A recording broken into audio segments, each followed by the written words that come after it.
Ხუნახეთ ინფორმაცია BBC-ის გამოძიებასთან დაკავშირებით. მაგრამ არ მჯერა. მოქალაქეები რომ ამბობენ, რომ რამდენიმე დღე ცუდად იყვნენ კვირები გაგრძელდა თავბრუს ცხოვების სისხლის დენაცხოვიდან და ასე შემდეგ. ეს ამათი მომხრეები ამბობენ. თავიანთ მოქალაქეებს, რომელი მთავრობა გაიმეტებს. აქციაზე მისგან მოტყუებულად ვთვლი მე მაგალითად ამ ხალხს. ანუ საქართველოში კარგი მდგომარეობა და ყოველთ აბრუნდესებენ, ხო? კი. მშვიდობა. ვერ ხვდებიან იმას, რომ მშვიდობა ყველაზე კაია. და სოციალურ მდგომარეობას როგორ შეაფასებთ? კარგად ცხოვრობენ ქართველები? ნაწილი კი, მაგრამ ნაწილს უჭირს. თქვენ როგორ ცხოვრობთ? თუ ხართ კმაყოფილი ცხოვრების ხარისხით? ჩვენ საშუალოდ, ახლა არც მილიონერი არ ვართ და არც ძალიან გაჭირვებული. ბატონო, პენსიონერებს დანდებით? კი. რამდენი გაქვთ პენსია? როგორც ყველას ისე მე. და თქვენი აზრით საკმარისია 350 ლარი? არ არის საკმარისი. და თქვენ გაქვთ ეს პროტესტის გრძნობა ამ თანხასთან დაკავშირებით, რომ მეტი უნდა იყოს? არ მეტი უნდა იყოს, კი, ნამდვილად.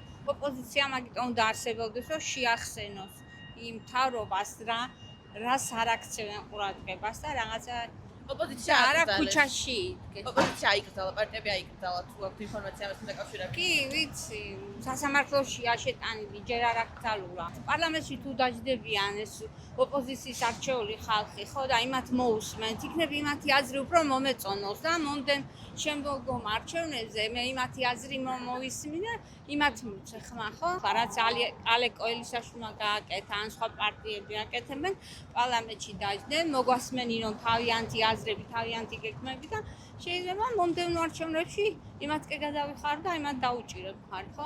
ეხლა საერთოდ არ ვიცით, მარტო გაყვირიან იქ რაღაცებს, მე ეს არ მომწონს თავდასხმა იმაზე თავრობის სახზე და აღება და ისა ესეთი ვერ ვამე. ანუ განიხილავთ ქართული ოცნების გადარჩევას თუ უკეთესი საშუალება იქნება?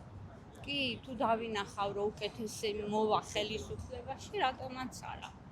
მაგათ მუდმივად კი არა აქვთ ახლა ეს ჩაბარებული ხელისუფლება. და თქვენი აზრით 13 წლის განმავლობაში როგორ გაართვეს თავი ქვეყნის მართვას? რაღაცა მოაწესრიგეს, რაღაცა დარჩა, მაგრამ ალბათ უნდა გამოჩნდეს ახალი ვიღაც ისეთი, რომ ხალხი იმათ დაეყრდნოს.